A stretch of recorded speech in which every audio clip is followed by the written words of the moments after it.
Okay, so welcome everyone who is here. Thank you for joining us for our second colloquium of the spring semester. We are very excited to have presenting tonight Dr. Samantha Lakin, who is a lecturer in our program right now. Dr. Lakin, I will tell you all about her in a minute, but before I get into talking about our wonderful presenter, I just want to make a couple of quick announcements as from my program director role. So first of all, we have some upcoming events in the next couple of weeks. On April 11th, we will have our annual workshop with one of our alums, Chris Karam. Look out for details about that soon.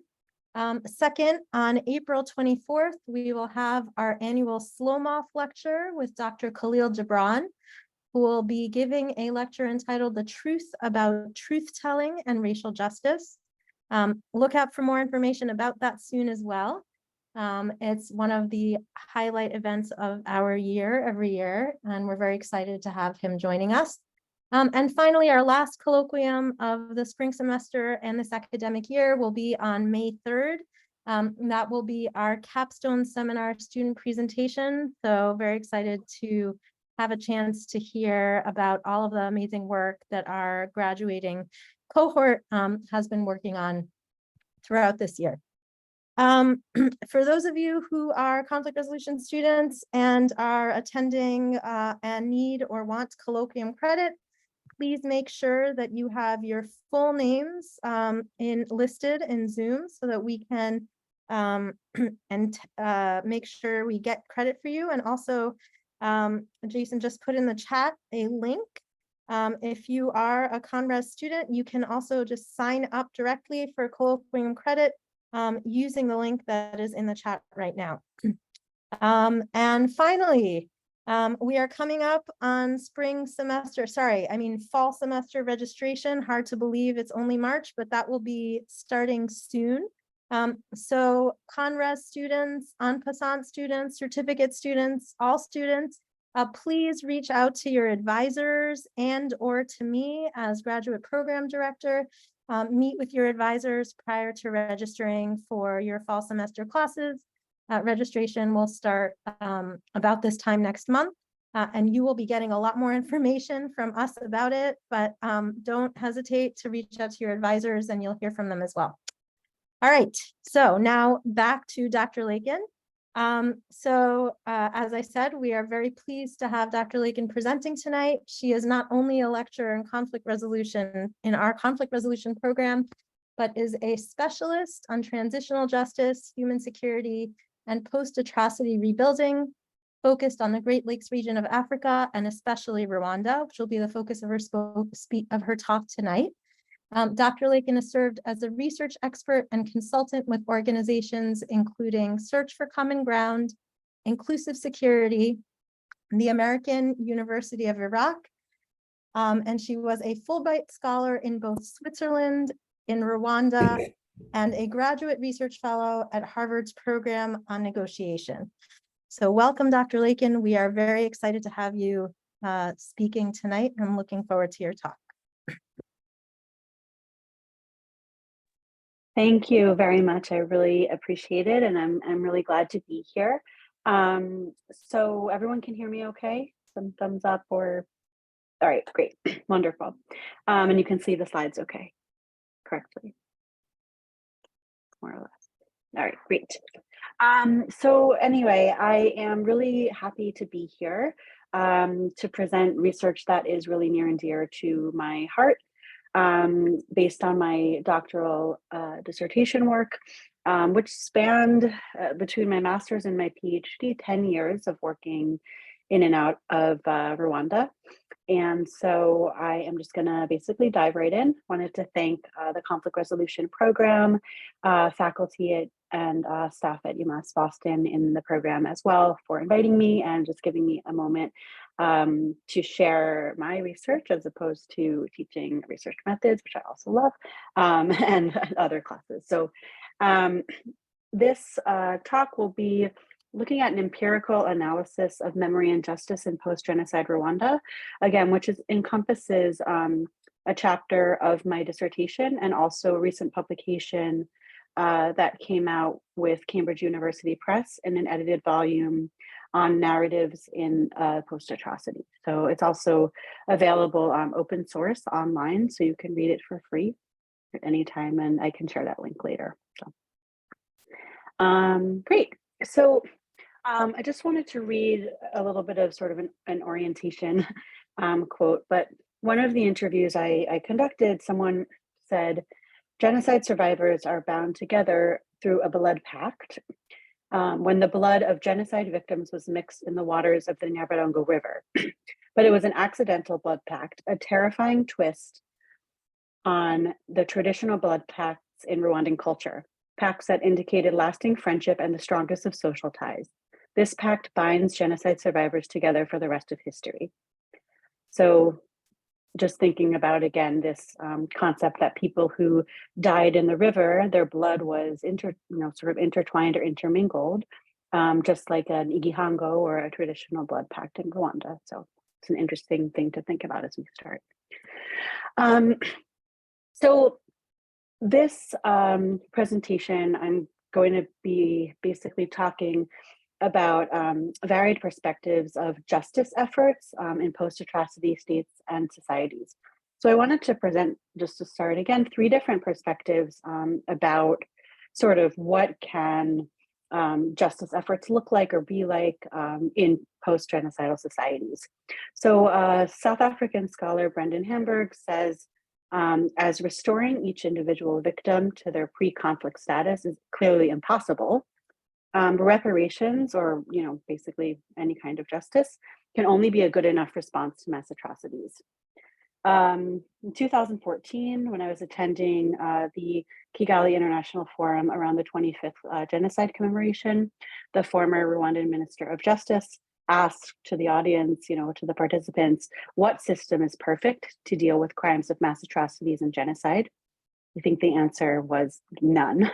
And then one of the interviews I conducted in Rwanda in 2015, an individual said, there's an impact of genocide in the life of every Rwandan. A Hutu is frustrated by what happened by his parents, brothers and sisters. For a Tutsi, he is a victim of lost parents, brothers and sisters.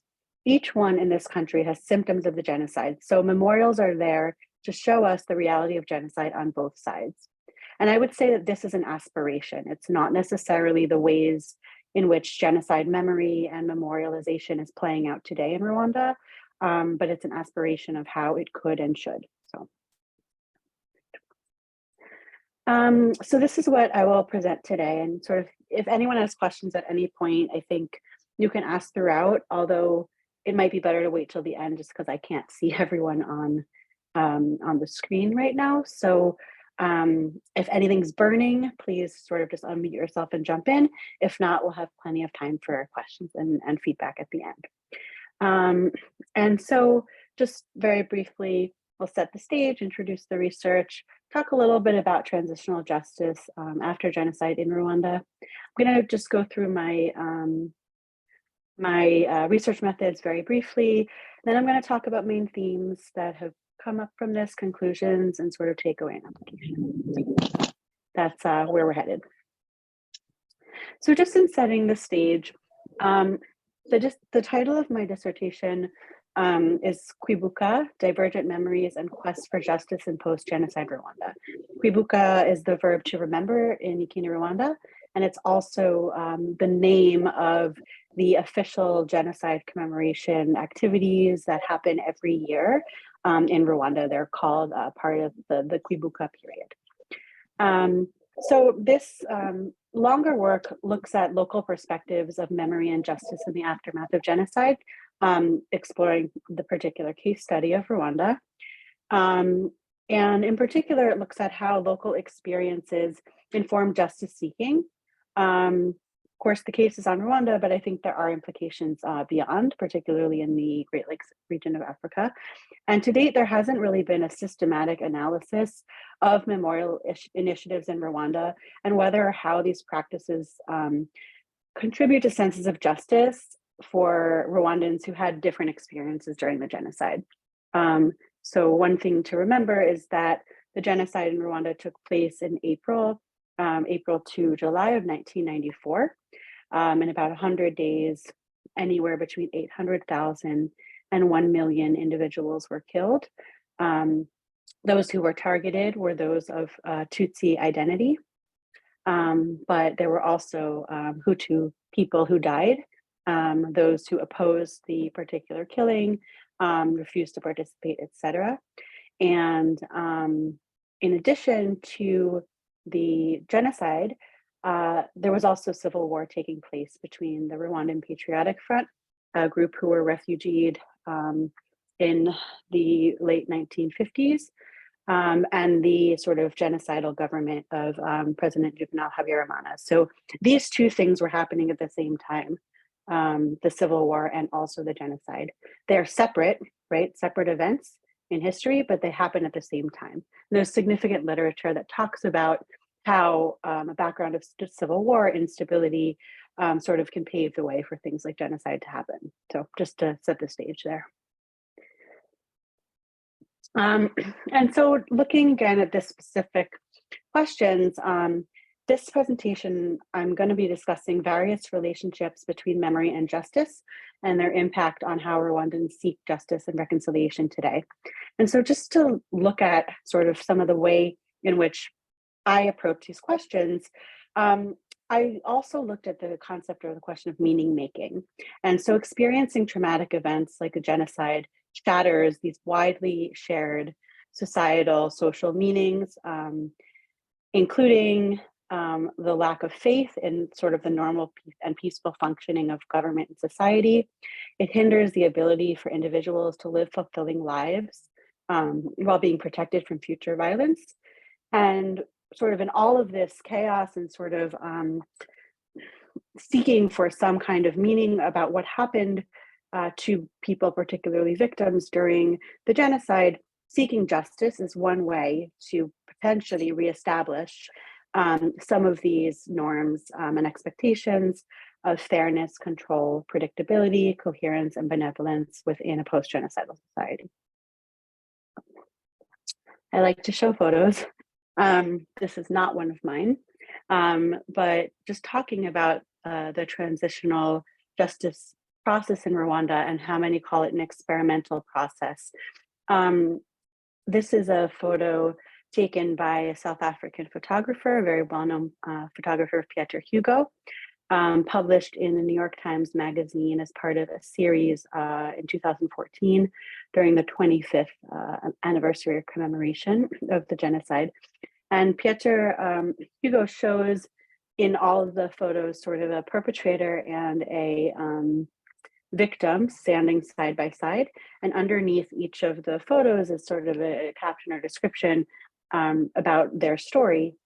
And the thing I find most compelling about his series is that it's called Portraits of Reconciliation, but when you look at the photo, you don't necessarily see people reconciled at all, just in the ways in which they're standing, their facial expressions, etc.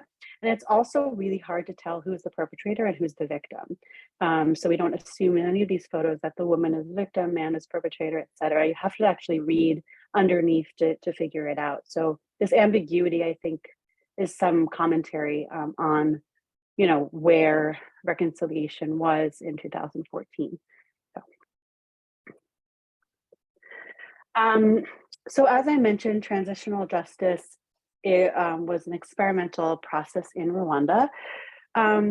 So when I say transitional justice, I'm talking about different processes and mechanisms designed for states and societies who have encountered gross human rights violations, atrocity crimes, widespread systematic violence. And when we're talking in terms of international law, we're talking about war crimes, crimes against humanity, and crimes of genocide. So these are, there's a mass literature on this, and I think full courses, that we teach, just talking about the ways in which states and societies can find justice broadly defined through some of these different processes. And in Rwanda, because it was legally classified as a genocide according to the UNICTR and international criminal law, has been highly researched, and also a lot of sort of justice initiatives have been tried in Rwanda, attempted. So that's why I say it's sort of an experimental site of justice. So just to give you a brief overview of some of the many judicial or juridical processes, so punishment,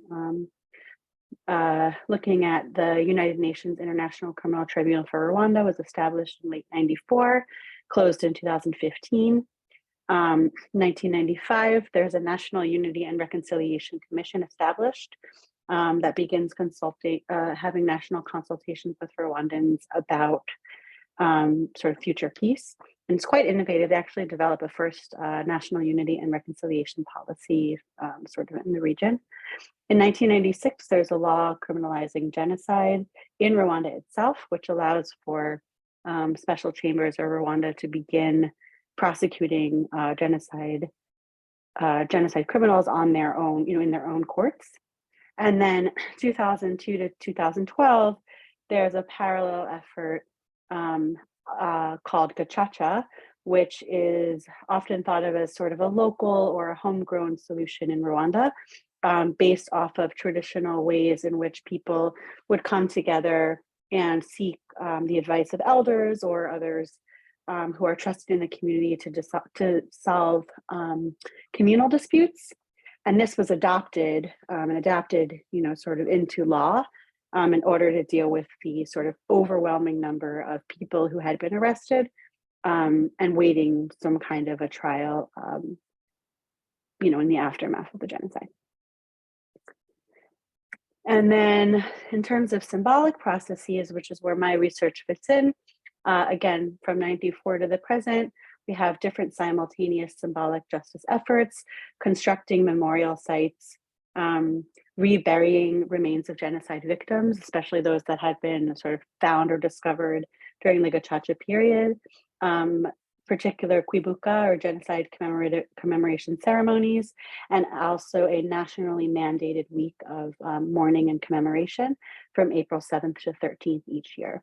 So these are some of the symbolic initiatives. Okay. And another brief snapshot, again, this is just background, maybe not new for some, and don't need to master it. But as we said, post-genocide, Rwanda became sort of an experimental site, laboratory for justice. Essentially, the government of Rwanda, the transitional government, faced like enormous challenges, tasked with rebuilding a deeply divided country with the destroyed political, economic, social, legal systems, completely destroyed infrastructure, which is an impossible task, I would say.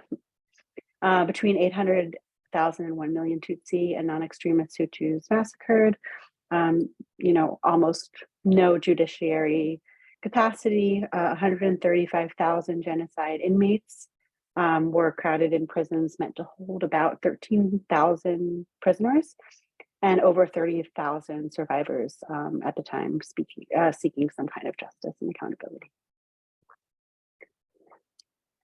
So just wanted to briefly review the research questions and also the methods that I used in order to conduct this research, and also give you a kind of a scope of what the material is. I'm going to go through this quite quickly so we can get to the more interesting stuff.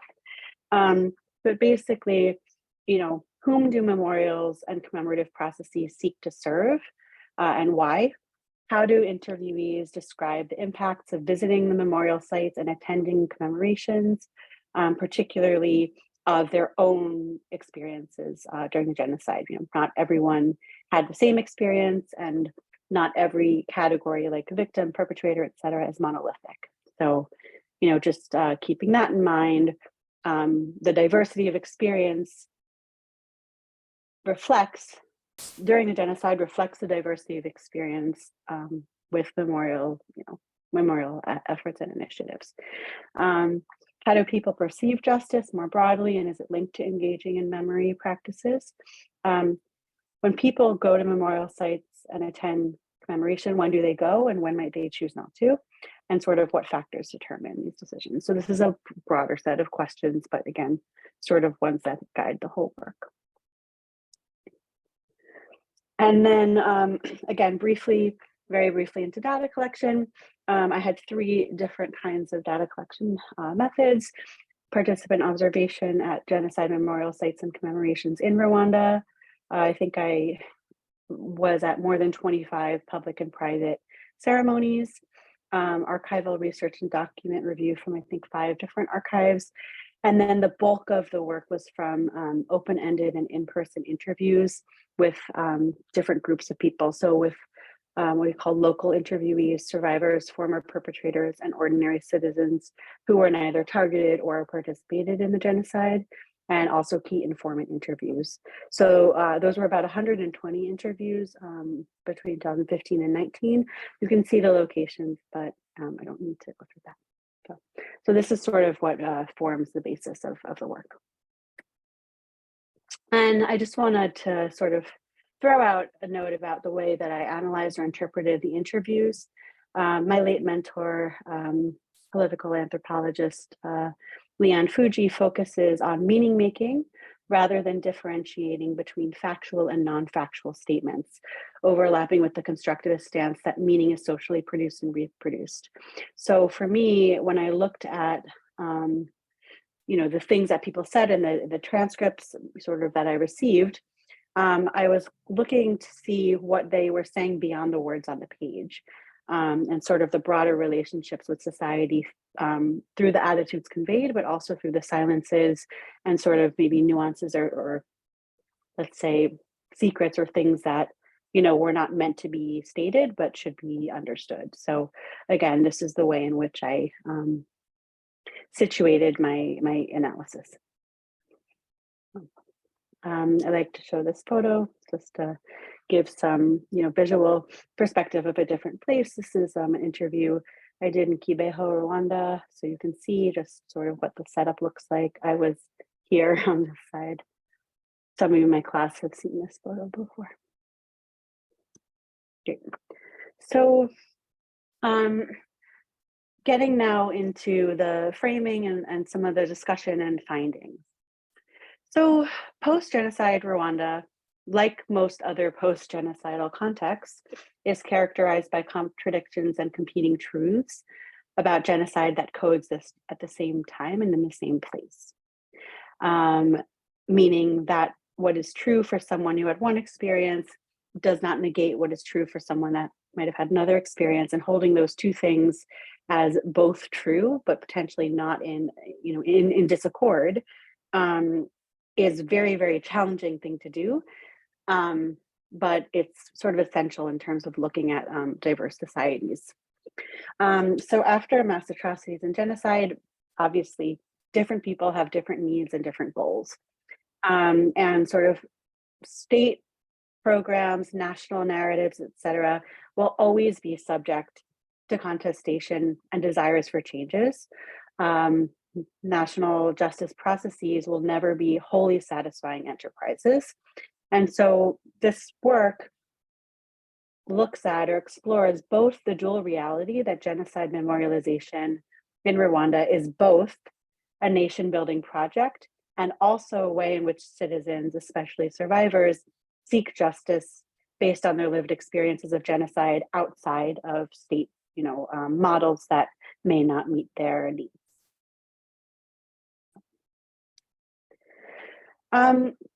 So part of the work included defining victimhood and looking at, again, the ways in which sort of victims are defined externally and also how people define themselves.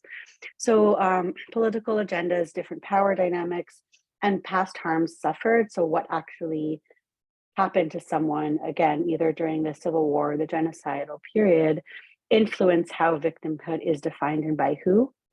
And as I said, these definitions affect the ways in which people express their grief, mourn their past losses, seek justice, and also access resources. So interviews with the Rwandans, again, that I conducted, further capture this narrative complexity around the different notions of victim identity. And these different notions of victim identity also influence or shape their varied relationships to genocide memory. So again, how do we sort of deal with all this or hold all this? So talking about narrative complexity and restorative spaces, a paradox arises that at times genocide commemorations foster reconciliation, while at other times they are spaces of exclusion. And this goes back to that sort of first or second quotation of sort of what the hope or the aspiration of memorials are, that they'd represent sort of different sides of the story, be placed where people can come together and, have dialogue and sort of remember the collective loss that took place during the genocide. And at times, that's what happens. And at other times, there's spaces of exclusion, which I'll explain more in a minute. And so this photo, again, is sort of what one of the commemorations during that official week in April 7th to 13th would look like. So this is in the north in Kinigi. And basically all people come together in the afternoons. People are allowed to work in the morning. The afternoon, they all come to the sort of communal building, like the equivalent of like a district office or something. And they have sort of different lessons and also conversations and discussions. So this is one that I attended in 2018. So with this question of creating, how to create more restorative and holistic commemorative spaces through, again, analyzing interviews and archival work, I sort of pulled out these different ways in which we can think about creating, again, more restorative and holistic commemorative spaces as opposed to exclusionary ones. So engaging in genocide remembrance is one way that a post-genocidal country can build a cohesive national and collective conscience after a life-altering or sort of traumatic event like a genocide. So accepting, recognizing, and expressing, as I mentioned, this narrative complexity about victim identity can help create more inclusive commemoration and memory practices that, again, more fully represent Rwandans' diverse lived experiences before, during, and after 1994. And I would say that at present, this is not happening as much. There's not as much space for like recognizing, we say, this narrative complexity. So, for example, the fact that some people had one Hutu and one Tutsi parent, and what happened to them during the genocide actually depended on which parent they were with, or how they sort of escaped or didn't. So, for example, some interviewees recounted that they ended up arrested for crimes of genocide, and others ended up, in RPF camps where, mostly Tutsi survivors were, even though they had parents of sort of one Hutu and one Tutsi. It was variable where they ended up. So, for example, this is one pretty high source of narrative complexity, we'd say. And then integrating personal remembrance practices, including private prayers, family gatherings, and meals, holding a mass or a church service in honor of victims, or going with neighbors and family to visit a memorial site where a loved one is buried, can bridge state-led remembrance ceremonies with meaningful and personal cultures of memory. My research has showed that they often operate in parallel, but not intersect. So people will go to large, national commemorations, and during the official week of genocide commemoration, they'll go where they are supposed to go, sort of in their local spaces. But throughout the rest of the month of April, and then also into May and June, people still died, right? The genocide was still taking place. And so what happens there is there's nothing else sort of going on a national or state-based level, but a lot of people have dates that they remember for their families way beyond April 13th. And so again, these are some of the ways in which individuals engage in remembrance and also bring neighbors in that are highly meaningful. And I would also say really bring people together, these intimate experiences where someone invites the people who are closest to them to like witness and remember. And then also looking at examples of different relationships to genocide memory. As we said, genocide memory is a way to facilitate meaning making. Victim identity is in a dynamic relationship with social, political, and legal realities. So Rwandans interviewed also embodied accepted or alternative identity as a way to negotiate meaning and recognition during these commemoration processes. So again, some people were recognized as victims through legal system, through the law that actually designated who was a victim, socially, which was accepted. And some people self-identified and said, I am a victim, but I wouldn't be recognized by any state program. Again, so sort of where do these narrative complexities fall in? And again, looking at differences that emerge in public and private commemorative spaces to sort of bridge that gap. This photo is called Ichunamo, which means, Junamo means, sorry, I'm blanking. It means burial, sorry. Ichunamo is burial in Kinazi, Rwanda. And this is sort of what it looks like. People are out in the evening, night, holding candles and sort of in this large public area. So I wanted to jump into some conclusions and takeaways. Again, I can't see everyone here, so I'm hoping the pace is somewhat, in between so that we can really have time for questions, etc. But again, looking at these questions of how do we think about genocide memory as a form of justice and making it, again, more spaces of reconciliation and bringing people together than spaces of exclusion.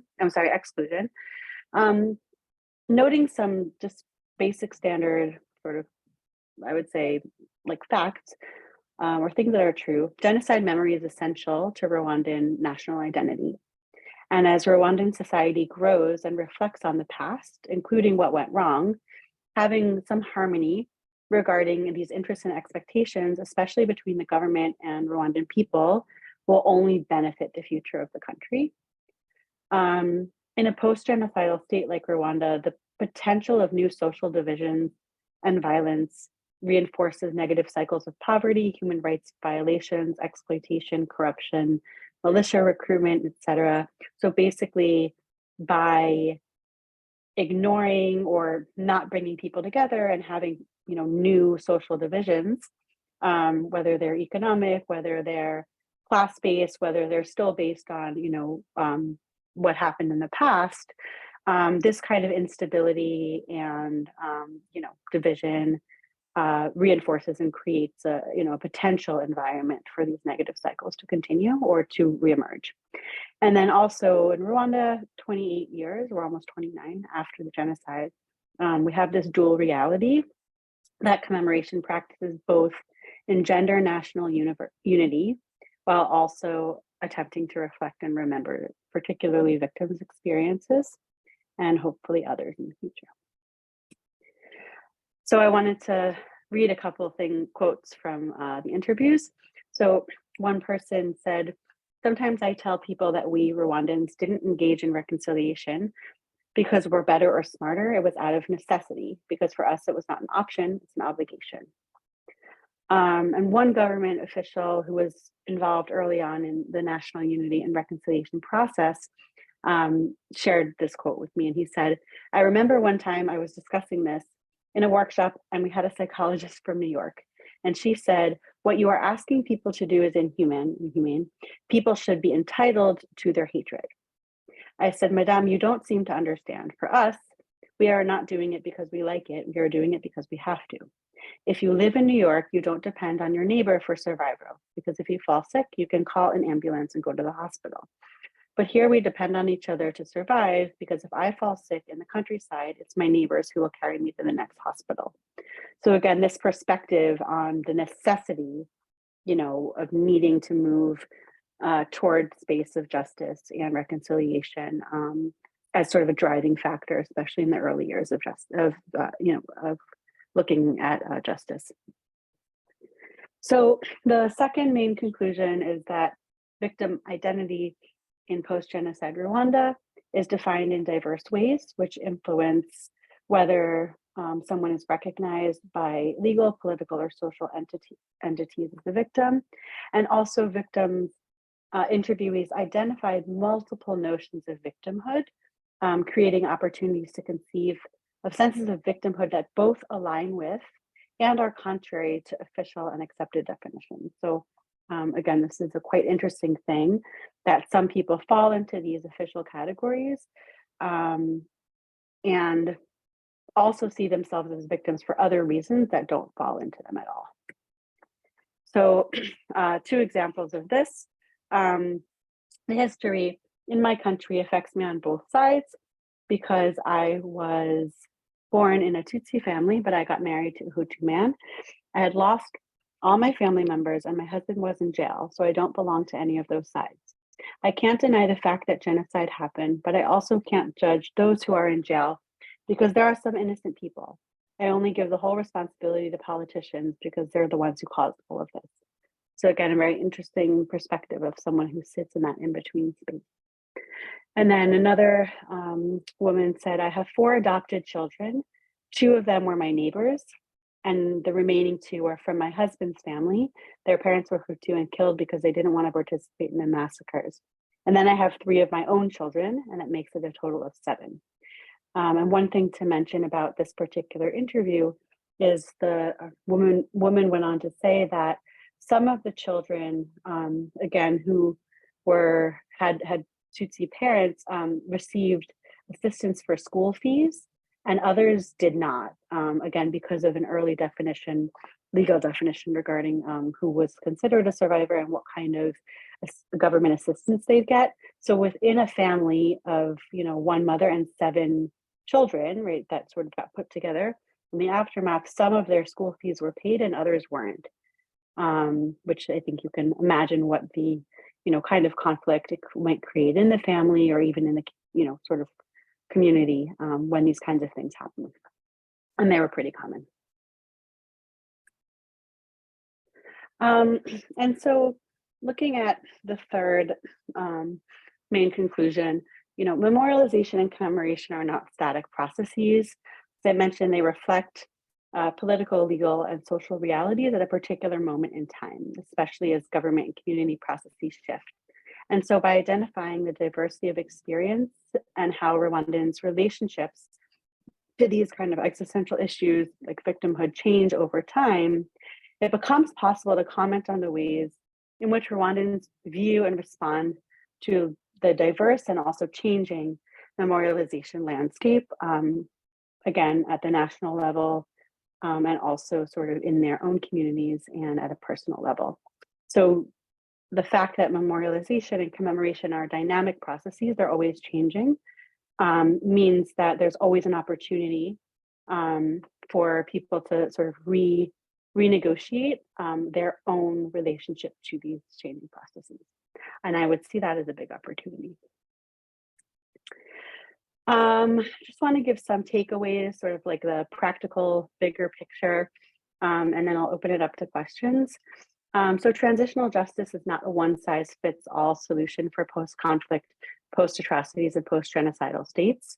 So, having a truth commission, having an international court, establishing, memorials, it's not one size fits all. It doesn't work for every place.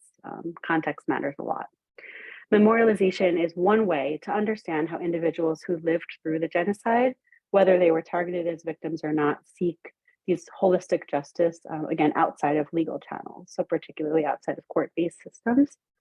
And then speaking with local individuals about their perspectives and interpretations of memory, mechanisms and policies can actually help us really understand how to improve the ways that memorials and commemorations might render sense of justice for all Rwandans.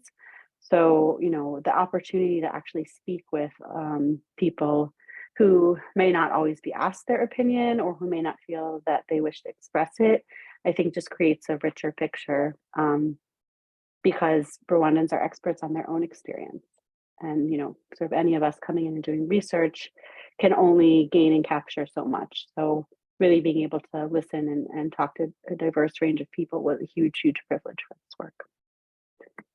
And again, while Rwanda is sort of an extreme case of transitional justice after genocide, as I said, extreme because it was classified as a genocide, highly researched, and a lot of different mechanisms attempted, there are applicable lessons to other transitional cases of how best practices, from Rwanda might actually help in other states and societies. So a lot of people might say, oh, Rwanda is extreme, it's unique, it's a black swan, there's no point. But just because it's an extreme case doesn't mean that there are things that we can't transfer. And I wanted to end with this quote and this photo. So when I was on the Fulbright for my doctoral research in Rwanda, I spent 2 weeks in Kibeho, which is a particular community in Rwanda, and a lot of unexpected things happened. One unexpected thing was a person let us basically do all of our interviews in his home, which was this room you can see, even with people he didn't know. So basically every day we would have people come here, it was great, especially for those who didn't want to do an interview in their own community. So it ended up being a pretty safe space. And then at the end, this individual said, let's have sort of a party to celebrate the work we did in the past 2 weeks, and invited everyone we interviewed, and included survivors, people who were formerly imprisoned for genocide. Just sort of everyone came together. We had ikigori, corn, and this beer in these straws, which is not really allowed anymore in Rwanda. So don't tell the Fulbright program, no. But and basically just had an open conversation about everything. They asked about the U.S., about education, marriage, whatever. So, and also some dancing. So it was, again, pretty surprising that all of these people would come together in the same space. And this is a photo of, what that is, that I would like to call cultural diplomacy. Igitaramo means a conversation or discussion. And one person in this conversation said, there can never be 100% justice in Rwanda after so many innocent people were killed. But we try our best and we live with the reality so that genocide will never happen again in Rwanda. So that's sort of the takeaway. As always, I want to express significant gratitude to my Rwandan research team. For more than anything I can express. And just wanted to thank you all as well.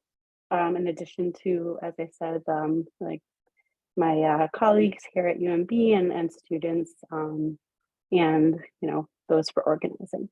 So I'm going to turn it over to questions. I hope that Karen Ross can help me moderate. And any question is, nothing's off limits. So even if it's beyond the scope of this presentation, if you're interested in knowing more about fieldwork or anything like that, I'm happy to answer anything. So thank you. I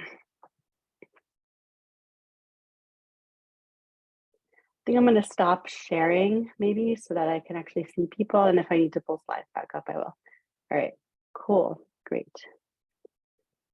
All right, so first of all, Dr. Lakin, thank you so much. That was really fascinating. I have lots of things kind of swirling around my head. Can't quite articulate them into questions yet, but so I will open the floor for anyone who would like to ask Dr. Lakin a question or, comment about the presentation. We have plenty of time, about 30 minutes until we usually end at 6:50, and we'll do that today because Dr. Lakin is also teaching tonight after this. So, give her a chance to regroup. And if you would like to just use the hand raise function, especially if you don't have your video on, or put a question in the chat, you can do that as well. And I'll make sure to try to keep on top of questions in various places. So just open it up.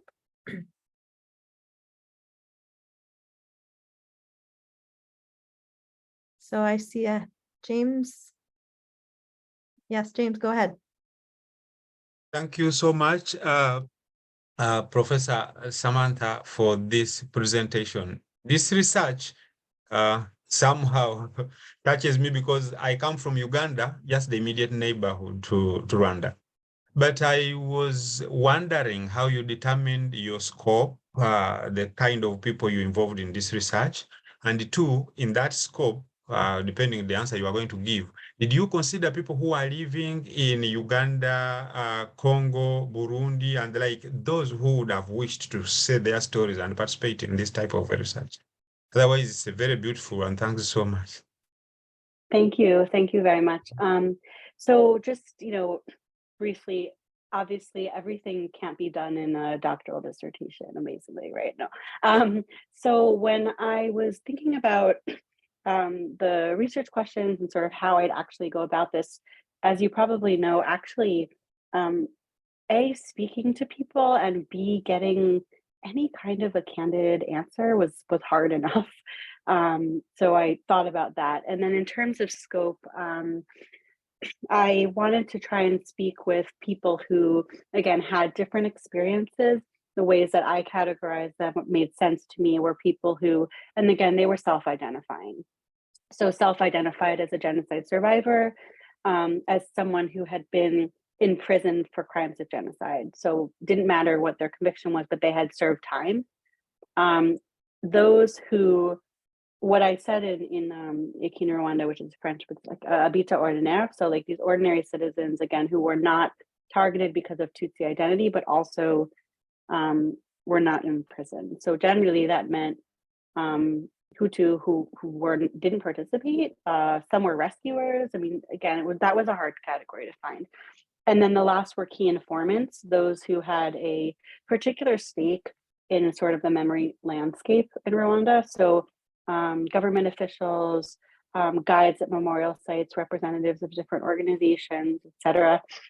And then I chose different communities based on whether there was a large memorial site there and also access. So I looked at the, Muhima community around San Fami Church in Kigali, Kibeho, as well, and in now I'm blanking on the third place in the south, in the Gitarama area. Sorry, I don't remember. Again, because of the people living there had different past than others, and also in Bugesera. So looking at that, and I decided to keep my scope to just people in Rwanda. There's a lot of incredible research done on diaspora. I would not have been able to do it justice. I had a lot of conversations, with people, all of that, but none did not really include that in the dissertation. I don't know if that helps. Yeah, but yeah. I got to share the work too in Arusha, at Makerere. I mean, all around the region, which also in DRC, which was really great.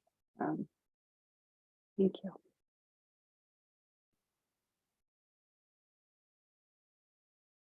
I'm gonna ask a question, since I don't see any at the moment, about the nature of the interviews, and in particular, I know, your research was about memorialization, not about experiences during the genocide. But in talking about issues like this, of course, there's always possibilities for the re-traumatization, and kind of the challenge of dealing with that, both as a researcher and then, of course, for participants in your research as well. And I wonder if you could just speak a little bit to some of the kind of reflections and considerations you had around that. Yeah, absolutely. So, I considered sort of the interview or the sort of conversations being leaving a positive, being a positive experience for everyone, like as paramount. So that doesn't mean they enjoyed it or they were happy to talk about it, but they felt good, they felt listened to, they didn't feel like they were pushed or reach, something like that. So that was honestly my number one goal. So it meant a lot of work in figuring out how to ask questions. People in Rwanda who sort of are interviewed a lot are very used to like giving their testimony. So I even had times when people would ask, like, is this now when I should give my wuhamya? And I'm like, no, we're not. I'm not taking a testimony. I just want you to tell me whatever you feel I might need to know about the genocidal period, because I'm asking about after. So I'm not asking them to, I was very clear about that recount. If they wanted to say 5 minutes, 40 minutes, that's sort of how I left it with that question. There were times when I stopped interviews when I decided, something was too much or didn't want to continue. I worked a lot with my research team also to decide that. Sometimes it was surprising. I asked once if I should stop an interview because a woman was particularly emotional, and my person I was working with actually said no. She's like, I know her pretty well, and she can do this. She's fine. I wouldn't suggest stopping it. And I didn't stop it, and it was, it was fine. But that was, sort of my number one thing, to try not cause any, of course you could never guarantee that fully. And then other just interview practices, in terms of how you listen, how I introduce language, things like that.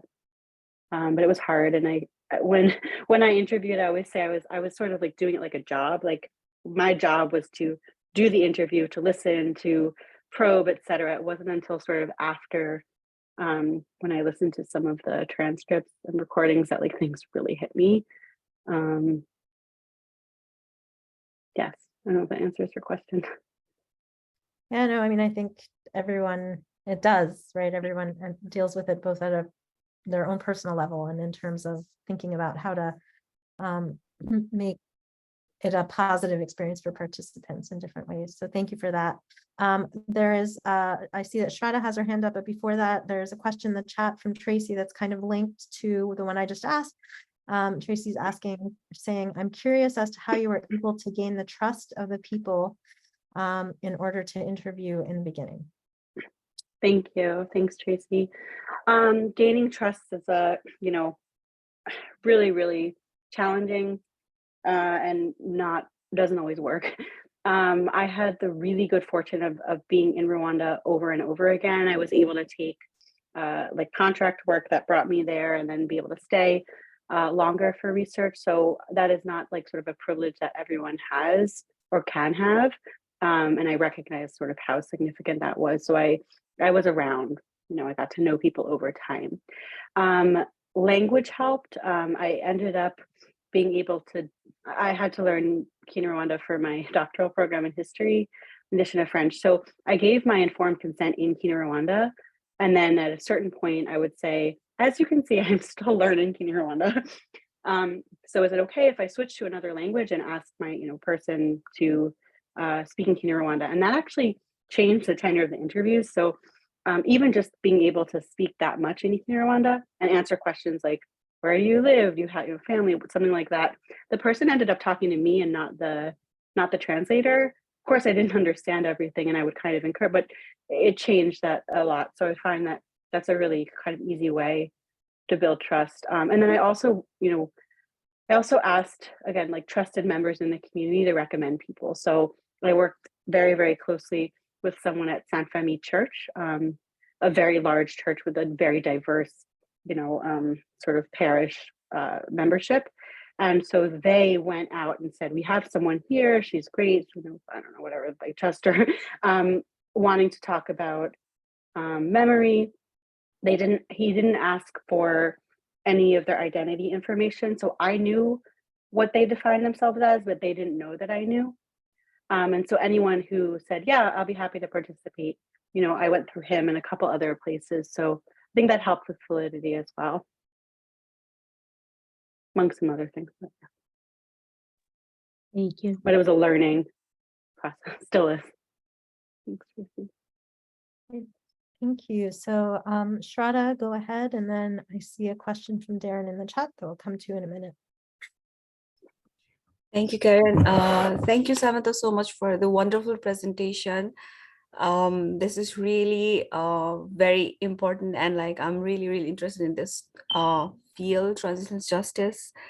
But I have a question which is not directly related to your research, but something that you might have observed. I was also doing some research on transitional justice for my own country, Nepal, where we had the conflict, and after a conflict as a peace processes, we had to establish TRC, Truth and Reconciliation Commission, and all sort of like transitional justice system we could. So I was also doing a little bit of research on UN's role on peace processes and maintaining stability. So did you see any role on post-genocidal Rwanda when you were doing research? Did you see any role or any support system through UN, maybe like UN Human Rights Commission or Peace Force or refugee commissions, etc.? And thank you so much. No, thank you. It's a great question. There was a UN peacekeeping mission in Rwanda that began in 1993 with the mandate to help implement the Arusha Accords, which was a power sharing agreement between the former government and the Rwandan Patriotic Front. When the former president plane was shot down and sort of the genocide broke out, that mandate changed, and a lot of they reduced the force of UNAMIR. Some people stayed, but basically at that point, I would say the main consensus in Rwanda was that the UN abandoned them. Instead of increasing the force, they reduced it. Very limited in terms of the mandate of what they could do. So the peacekeepers there were particularly running in the Amahoro Stadium, the main stadium, almost like a triage center and sort of like a IDP camp. And they were also brokering exchanges, in particular, like at the Hotel Rwanda, Hotel de Colloquium, between sort of army, like people who were captured by the RPF and victims. So it was, that was some of what they were doing. But overall, I think they felt like it was an abandonment. So after the genocide, I would say there's a huge influx of international organizations, including the UN.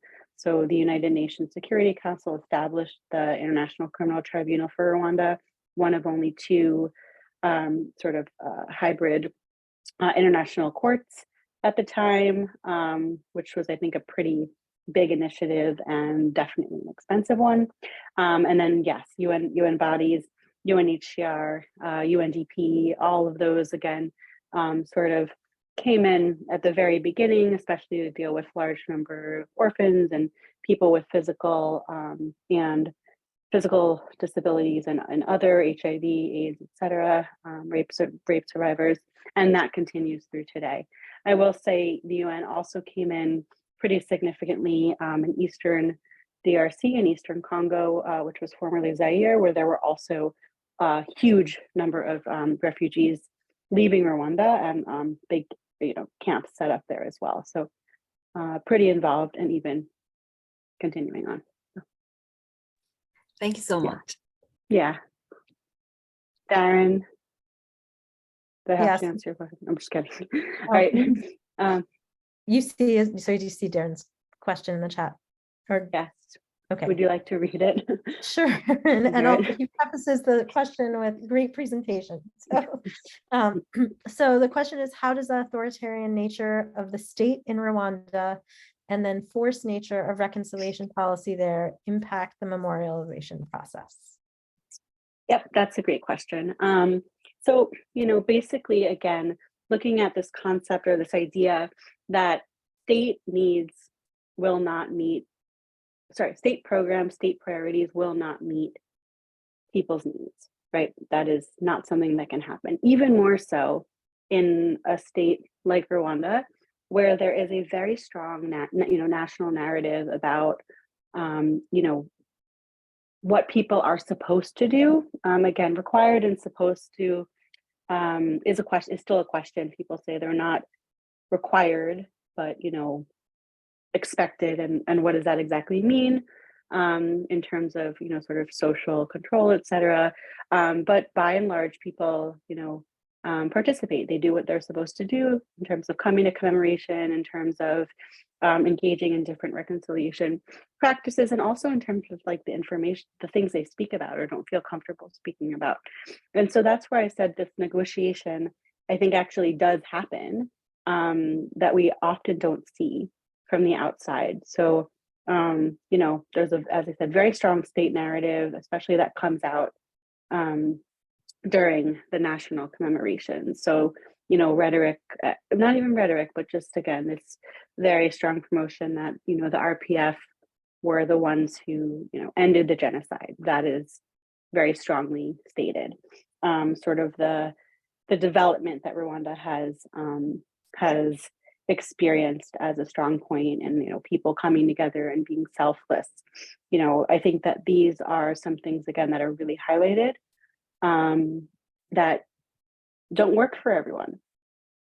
Some people don't want to be asked to participate. They don't want to be asked to forgive. They just want to go on with their lives, and sort of not be bothered by neighbors or anyone. So again, finding the ways to sort of honor these other perspectives without threatening, let's say, the state control or the government, I think is a big question. I don't have an answer yet. I have some thoughts, but it changes the ways in which people engage, and it has in the past, and I think will continue to in the future.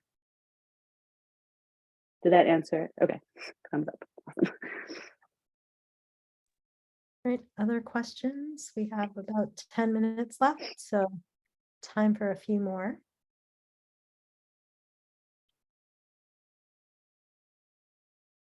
I have a just general question. Thank you, Dr. Lakin. I'm curious as to, and sorry if you already talked about this a little bit, but I'm curious about like next steps, future directions, what you're kind of curious about as time goes on, seeing unfold with this work.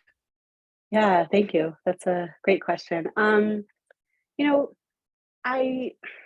think that a couple things. I think sort of as what Darren alluded to about sort of space, open space, or any space in Rwanda, and thinking about again how people are able to express what they sort of want or need, and when. So for example, a lot of, more than I expected, genocide survivors who I spoke to were very concerned that if other people who had losses, like in the Civil War or something, didn't have a chance to remember their own people, then that would cause a lot of future conflict. But very clear that memory, or that those processes did not belong the same time as the genocide commemoration, right?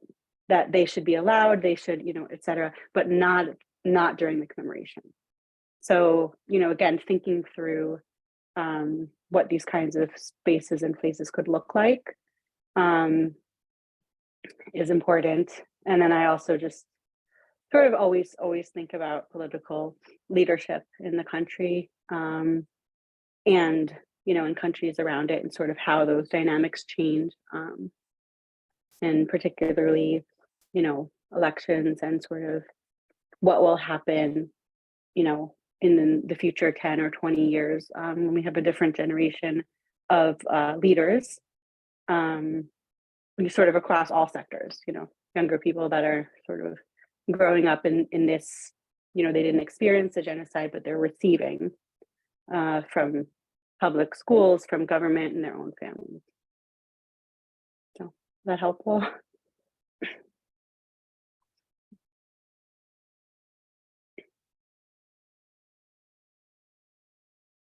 I'm going to take the opportunity to ask a second question, since seems like there's space to do so. And it follows a little bit on Darren's question, but I was really curious about, or intrigued by what you were saying about narrative complexity.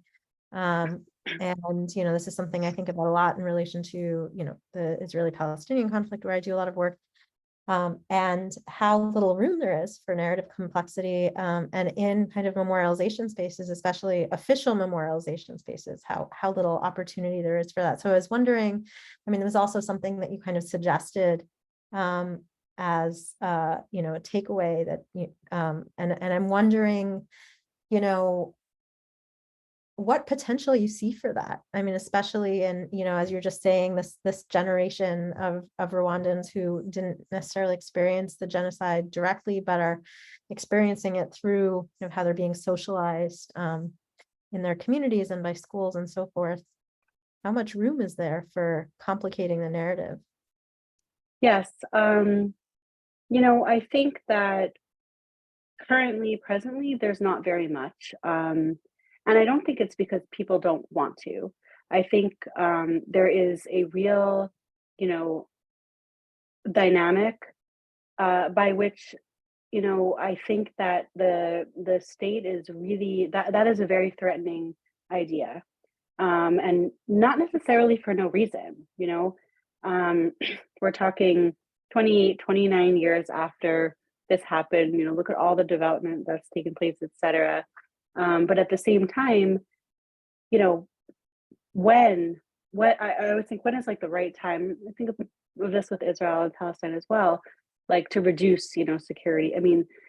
I think of it in this way, like, you have a lot of police presence, etc., and very low crime, very low retaliation, like no more bombing, in the bus station, etc. And it's like, okay, great. But then, how do you know when? And I think the answer is that we don't know. If you like reduce those and you take people off the, would those things increase again? So when is kind of that sweet spot, or that time at which a society can sort of handle and deal with this kind of discourse? And I think the calculation is very different by government, by people, by communities. And so I personally, if I could advise the government, I would say it would be a good thing to be able to do a bit, a little bit at a time, again, because of this other fear of further marginalization. But again, that's sort of how I see it. But, I've spoken to representation, of people, and, obviously it's not everyone or whatnot. But yeah, as of right now, I think it's not happening as much. And it would probably be beneficial to do so. But it's hard to balance those interests, as we said, Yeah, absolutely. Thank you. Yeah.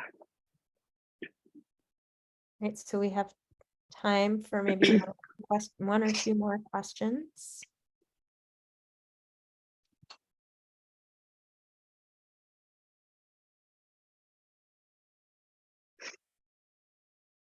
I'm like, either it was perfectly clear, everyone's confused. No, it's good.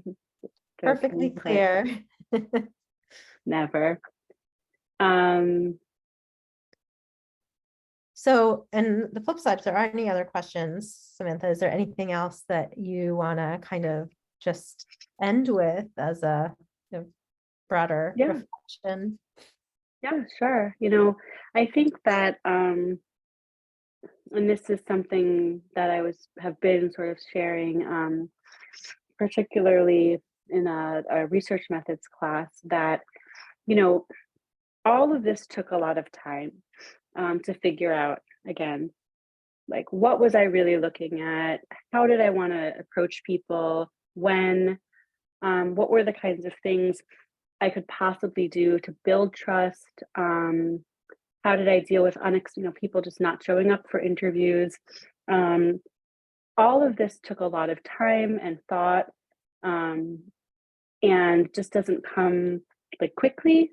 And I mentioned as well, that I built a lot of close relationships with people who I could just sort of talk to freely about ideas and whatnot before like putting them on paper for a research permit or putting them on paper for the grant application. So I would say for anyone, you know, in the master's or doctoral program, or even in your practical work, that, you know, these challenges are sort of can be everywhere. But the more we're intentional about the things that we're doing, the better sort of success we can have. And the last thing I'll mention is, you know, for me, the work is most important when it, sometimes I look at work on Rwanda and I think sort of like, who are you looking to, you know, like serve or improve their life? You know, sometimes things are written and you're like, this doesn't help people. It you know, so for me, like taking a very serious responsibility, that the work that I do is reflective, you know, of what people actually say and wish, which can be very positive or, you know, not, and really not putting things out there that would actually put, you know, people like, well, citizens, you know, at risk or like anything, you know, to like implicate them or whatnot, just in a really complex and highly politicized, let's say, research environment, just sticking to that core, you know, that the do no harm, you know, what I put out is for what I would hope is a good purpose. So 2 more things on approach, I guess. Yeah, and 2 very important things, and I really appreciate you saying them. I know you and I have had some of these conversations before, but good to hear them as you know, in a broader audience. So just to second what Evan just wrote in the chat, this was a really fantastic colloquium. Thank you so much for taking the time to present. And as I said, you know, we're going to give you a chance to regroup now before you move into teaching. But really appreciate it. Thank you so much. Thank you so much. And again, thank you to everyone who's here. And if you have any questions, you know, that come up or thoughts at any time, please feel free to just send me an email or find me in the hallway office. I'm happy to talk anytime about it. So thank you. All right. Have a good evening, everyone.